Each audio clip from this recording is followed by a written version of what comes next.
Hello, my name is Jonathan Kaiser, and welcome to my keynote presentation. Today, I will be discussing a product I found to be unique and innovative, the Oculus Quest.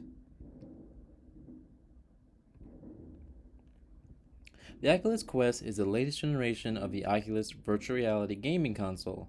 Oculus is the brand of Facebook Technologies. Oculus was founded by Palmer Luckey. Since he was a child, he was obsessed with VR, but was never satisfied with the VR products on the market. He set out to make a better product. While attending college, Palmer founded Mod Retro, a small company that took older gaming systems such as Nintendo 64 and Xbox and made them portable. This was his first attempt at making a VR system. Palmer also spent a lot of time on the internet and was able to make some connections. One in particular was John Carmack, co-founder of ID Software and lead programmer of several games. Carmack had been working on his own virtual reality goggles when Palmer told him about the prototypes that he had already built. The two hit it off and agreed to collaborate. This was the beginning of Oculus. This exchange actually reminds me of the discussion on whether or not you should share an idea. Palmer could have decided not to share his idea, but likely would not have been as successful. When we aren't afraid to talk about our ideas, people often get excited and want to help. In 2012, they launched a Kickstarter where they raised over $2 million. They were able to create a minimum viable product which they continuously improved based on performance and customer feedback. In 2014, Facebook purchased Oculus. Since the acquisition, they have produced several models of the VR system, the latest being the Quest 2.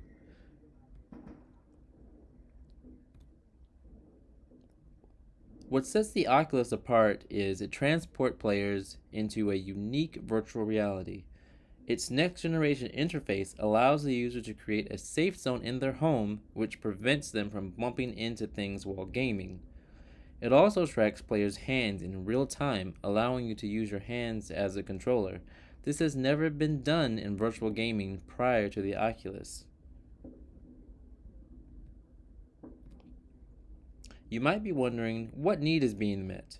Well, the Oculus fits a need in the gaming industry. Video games already transport players to a unique world, but the idea of physically being transported into a digital world has been a long-standing fantasy since the Disney classic Tron. Oculus is fulfilling that fantasy. VR is not new by any means.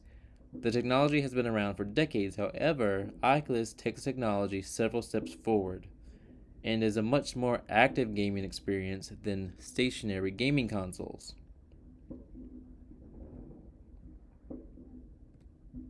Oculus is part of something referred to as the VR Renaissance. There are several companies creating their own VR systems, such as Google, Samsung, HTC, Sony, and others. Sony VR is the major competitor of Oculus. Sony has produced the popular PlayStation console series. Sony VR is an accessory of the PlayStation 4 console. The two are similar but do have key differences, one being that the Oculus is an all-in-one console, while the Sony VR requires a PlayStation 4 to play, which creates a huge difference in price for someone that does not already own a console. However, due to Sony being a household name, many people still gravitate towards PlayStation VR. To conclude, the lessons I learned from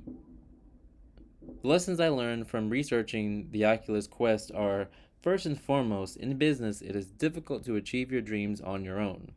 Palmer was not afraid to discuss his idea and was able to find a partner that helped make his dream a reality.